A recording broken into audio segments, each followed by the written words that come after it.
This is an arcade game by Konami running on an Atari 2600 in 2020, next on the Retro Hunting Adventures.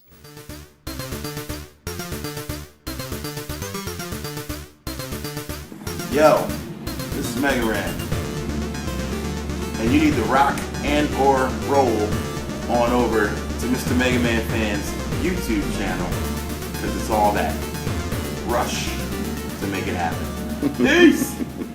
Thank you as always to hip-hop recording star MegaRam for that wonderful introduction. I'm your host, Mr. MegaManFan. These are the Retro Hunting Adventures, and this is a boxed copy of Juno First. There is no one left, no reinforcements, just you and a handful of reserve ships. Enemy forces are threatening the Juno colony, Earth's last defense post. You must fend off wave after wave of enemy ships, skimming dangerously above the planet's force field. How long can you hold them off? You must persevere. Whoever controls Earth must take Juno first. This is the final war, the last battle, transcending time and space. The outcome determines the fate of our Earth. Juno First is an Atari 2600 version of the 1983 Konami arcade game, or so saith Atari age, but I'm one of those unfortunate souls who never saw this in an arcade. All I saw was Pac-Man, Donkey Kong, Ms. Pac-Man, Galaga, Space Invaders, Defender, that kind of stuff. Perhaps if you lived on the East or West Coast, maybe you remember this being in an arcade. Or perhaps if you grew up in someplace like Australia, like my friend Ryan Taylor, maybe this was in arcades there. But where I grew up in the humble Midwest, this was not an arcade game I ever saw. And in fact, this was not a game I even knew about. This is my first time with Juno First, and I bought it complete in box because I wanted the experience of unboxing a game for Atari 2600, which was something I never got to do as a kid because I did not own an Atari back then. Only played them when I had a chance to at a friend's house or at the Sears store because they had a Sears Video Arcade on display, usually with Pac-Man in it. So for me, unboxing Atari games has always been a treat. And since for $15 more you could get a complete in-box copy from Atari Age, I decided to take them up on the offer. But if you want just the cartridge, it's $25 loose. Not endorsed by Atari Age, not sponsored by them in any way. I paid for this myself. But the reputation this game had preceded it. It was highly recommended, and I did not despair of spending $40 for a quality Atari 2600 homebrew that is largely reputed to be a faithful arcade conversion, even though I've never played said arcade game.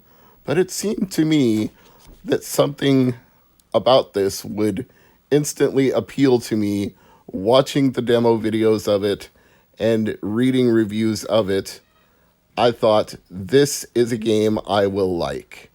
It seems like it plays to the strengths of the Atari 2600 system. A wise guy from another channel once said that every Atari game had the word star or space in the description. I think you know which wise guy I'm talking about. You subscribe to him and so do I. But the point is, he's not wrong because black backgrounds are something that's very easy for the Atari 2600/video computer system to render with its very low amount of processing power, the limited amount of time you have to process graphics on each scan line, and of course the small cartridge sizes, often 4K, but later more was possible thanks to bank switching and even in certain cases extra chips, such as Pitfall 2, expanded the possibilities. But this is not the game we are here to feature today. This is just the one that I happened to have in while my Commodore 1702 monitor was warming up because I had to rebuild this entire setup after moving furniture in and out of my rec room. So this was the test case to make sure all my equipment was functioning properly. And this is my preferred way to play Atari 2600 games. Emulation is fine, emulation is great. Retron systems, also great. Handhelds? Great too. Any way that you can experience Atari games please do that, especially if you're a fan of modern games. Go back and see where gaming came from, and then delve into the homebrew scene with games like this to see things that no one believed was possible back then as the Atari is taken to its limits. But instead of just telling you that these kind of games can push the boundaries, let me actually show you. We'll skip ahead to some footage of Juno first. If I was to make a minor quibble, and this would only be a minor one, this cartridge was a very tight fit in my 2600, and usually I only have problems with carts fitting into my 7800, but for some reason, when this shell was assembled, it was a tight fit. Albert, I'm looking at you, brother.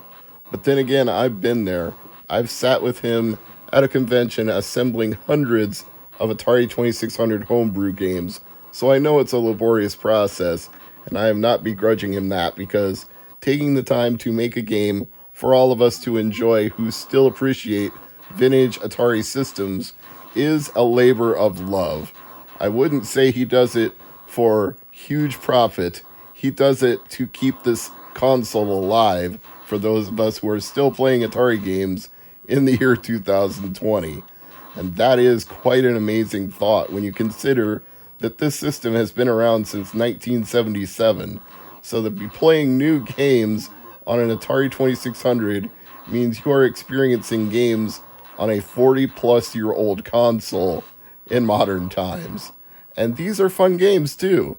Juno First relies a lot on this scrolling playfield where you can move forward and back. You are speeding up or slowing down and going in reverse, either way, and you have to shift from left to right to get these enemies that are coming gradually towards you. And if you speed up, they grow larger in your sights, and if you back up, they shrink away. So perspective was done really well here, and the illusion of movement, thanks to the lines on the playfield, is really excellent.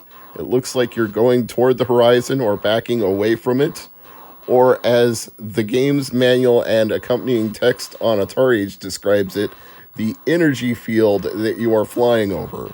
Nice little mental image there to absorb you into the game, which is important when you're dealing with the limited technology that was available in the late 70s and early 80s with home console games.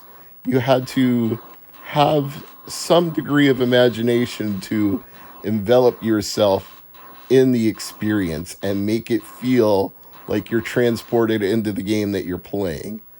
And that's one of the other reasons that I really enjoy playing this on authentic hardware with a joystick in a rec room on a monitor, because that brings out that feeling that you had, that old school feeling of playing Atari games when you were young.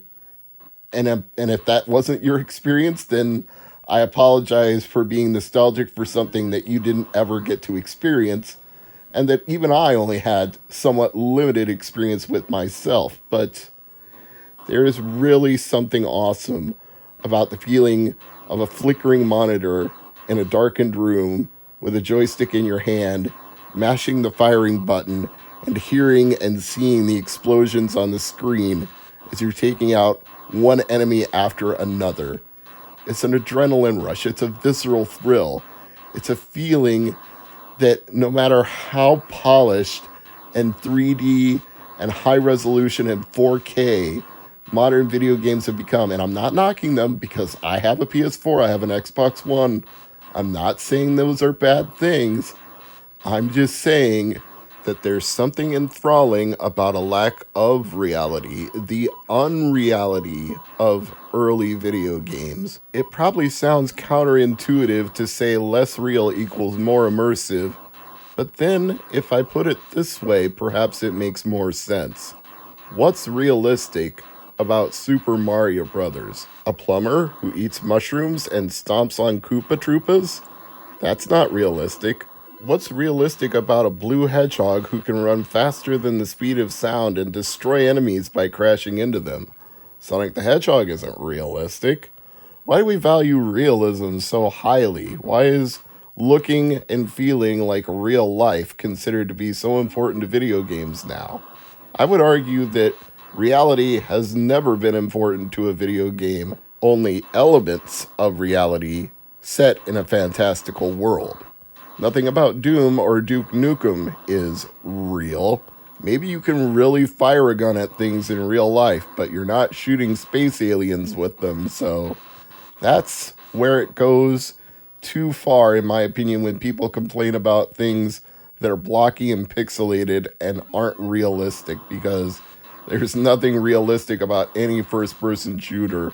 Even if you play something like Call of Duty Modern Warfare, I'm pretty sure that real war is nothing like what a video game is. Not that I ever want to experience that, and you don't either, but I'm just saying video games are not life simulators nor vice versa.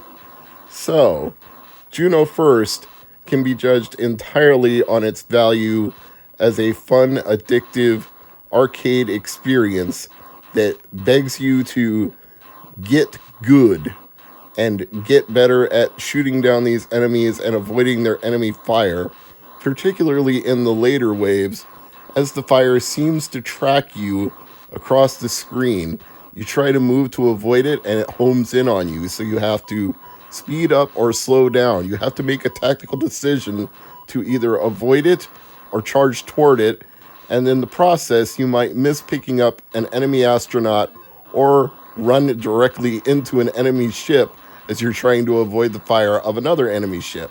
But if one got behind you and you hit the brakes and go in reverse, you can back into it too. So there's some critical thinking that you need to do as you're playing this game, which is only further complicated by the fact that you have a small amount of fuel to complete each wave, which is essentially acting as your time limit. When you run out of fuel, your ship is dead. So you've got to clear the wave as fast as you can without getting hit before you run out of time. There's a lot to juggle here. And like any good Atari 2600 game that demands replay after you've played it the first time, it gets you to work on multiple things that keep you engaged.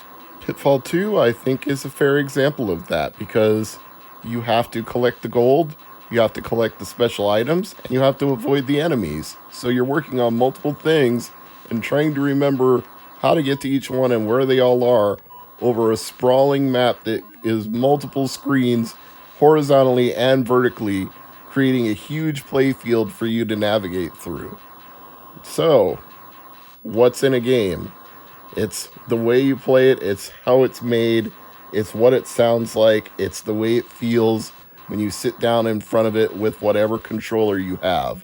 These are all elements that make up a great game, and I would say Juno First not only lived up to that, but exceeded my expectations when I sat down with it and unboxed it and put it in my 2600. I wish I had seen this game in the arcade back in the day. I'm sure I would have plunked many quarters into it, and I can't imagine that this isn't a faithful recreation of it, or if we must be fair, the most faithful recreation that an Atari 2600 is capable of. Because if you don't expect the world, sometimes you still get more than the world anyway, because programmers have become so adept at tricking this minuscule, tiny power console into doing much bigger things that it is truly a credit to the programmers and the designers, who deserve special mention right here and now as we near the end of this video. So, giving credit where it's due, the label and manual artwork is by Dave Dries, the game graphics and manual are by Nathan Strum, the title music is by Eric Ellring, and the Atari Vox speech, if you have that, is by Glenn Saunders. The author is Chris Walton. So, a big salute to all of you for making an Atari game that's just as fun to play in the year 2020 as it would have been in the 70s or the 80s.